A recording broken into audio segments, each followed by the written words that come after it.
Europe और उत्तरी America के देशों का गठबंधन यानी नाटो ने अमेरिका से साफ कह दिया कि अगर किसी भी युद्ध में टिकना है तो उसे भारत की मिसाइलों का साथ चाहिए ही चाहिए। भारत की मिसाइलों का कोई तोड़ नहीं। ईरान के सदर का दौरा होता है और साथ ही कुछ सैंक्शन स्लैब कर दी जाती हैं सिंबॉलिकली और वट एवर, या हमें रोक दिया जाता है। ये सैंक्शंस इंडिया पे क्यों नहीं लगती? इंडिया इस वक्त इस पूरे खित्ते में अमेरिका के लिए सबसे बड़ा चौधरी है और ऐसे डिफेंस एग्रीमेंट किए हैं जो चौधरी तो उसको बना के खड़ा किया, 600-700 बिलियन डॉलर के फॉरेन एक्सचेंज रिजर्व रख के बैठा हुआ है। पाकिस्तान का मुकाबला इंडिया से तो नहीं किया जा सकता। इंडिया की जो इंटरनेशनल स्टैंडिंग है डिप्लोमेसी के हवाले से, इंटरनेशनल जो मुआहदे उनके हवाले से, उसका पाकिस्तान से कैसे मुकाबला कर सकते? यूरोप और उत्तरी अमेरिका के देशों का गठबंधन यानी नाटो ने अमेरिका से साफ कह दिया कि अगर किसी भी युद्ध में टिकना है तो उसे भारत की मिसाइलों का साथ चाहिए ही चाहिए।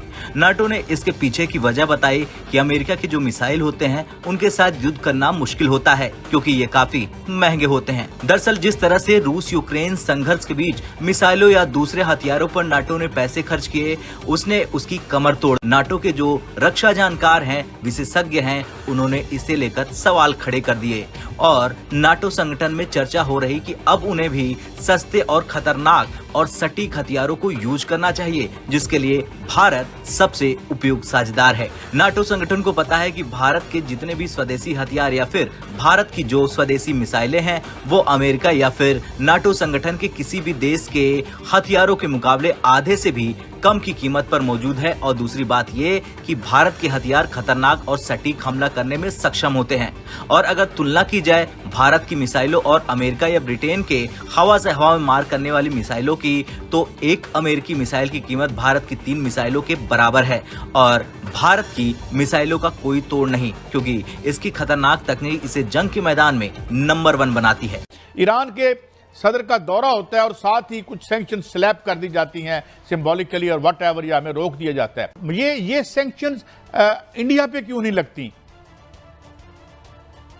जियोपॉलिटिकल जो अहमियत आपकी, जो आपकी strength with in economic strength आपकी अपने मुल्क में, कोई मुल्क भी उतना ही मजबूत होता है बाहर जितना वो अपने घर में मजबूत होता है।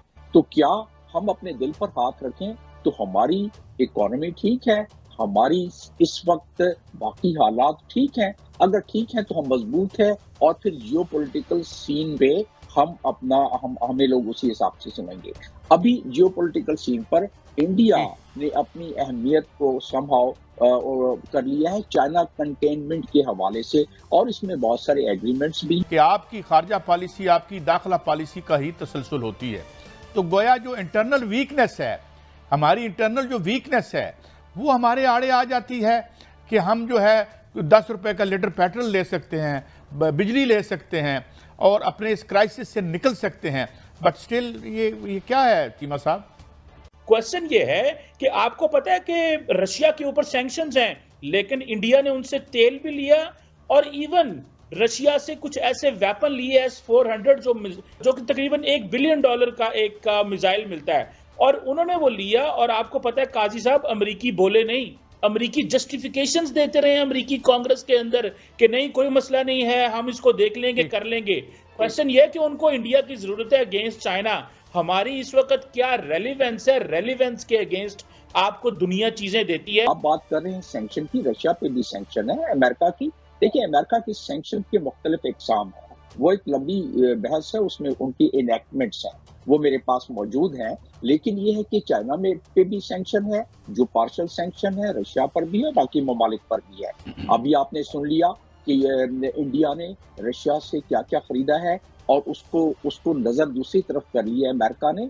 और उसमें बड़ी बात सादा सी है कि इंडिया इस वक्त इस पूरे खित्ते में अमेरिका के लिए सबसे बड़ा चौधरी है और ऐसे डिफेंस एग्रीमेंट किए हैं जो इंडिया में खुद भी क्रिटिसिज्म हो रही है, लेकिन अमेरिका का फुटहोल्ड मजबूत हो रहा है। इस वक्त क्वाड का भी मेंबर है इंडिया। इस वक्त इंडिया ओकास की कंट्रीज को सपोर्ट कर रहा है, मेंबर नहीं है। इस वक्त इंडिया अपने logistic naval logistic base Gujarat में वो दे रहा है, लॉजिस्टिक नाम है, बाकी काम भी वहां हो रहा है। तो इस वक्त इंडिया सिर्फ वही चौधरी बना के खड़ा किया गया है, लेकिन उसके माफी चाहता हूँ एवज जमील अहमद हम खान साहब, मैं थोड़ा सा फिर एक भी ये भी तो देखे ना, चौधरी तो उसको बना के खड़ा किया, 600-700 बिलियन डॉलर के फॉरेन एक्सचेंज रिजर्व रख के बैठा हुआ है। ये तो सारा माल लेकिन रफू चक्कर होने वाली रूलिंग क्लास। दुनिया ने देखा है कि पाकिस्तान ने कितनी दहशतगर्दी की है इंडियन कश्मीर में, तो इसलिए वो मौक़िफ़ पाकिस्तान का कमज़ोर पड़ गया है। और दूसरी बात यह है कि इंडिया की जो इकोनॉमिक बूम है और जिस तरह से इंडिया अपने आप को अब चाइना और अमेरिका के मुकाबले पे एक मंडी के तौर पर पेश कर रहा है, और सस्ती लेबर उनकी सबसे बड़ी जो कमोडिटी है वो चीप लेबर है, और उसको देख के और फिर इंडिया के पास इतना पैसा है उसको देख के लोग इंडिया के साथ अपने तल्लुकात अच्छे रखना चाहते हैं और ऐसी कोई बात नहीं करना चाहते जिससे इंडिया अपसेट हो। ये वजह है ईरान के सदर का जो है वो कश्मीर की को इग्नोर करने का अपने दौरे पर। और चाबहार पोर्ट में इंडिया बहुत बड़ी इन्वेस्टमेंट कर रहा है, जिसको पाकिस्तान ने सैबोटाज करने की भी कोशिश की थी जैश-ए-दल के जरिए पिछले दिनों, तो वो नहीं करेगा बात इस पे। पाकिस्तान का मुकाबला इंडिया से तो नहीं किया जा सकता। इंडिया की जो इंटरनेशनल स्टैंडिंग है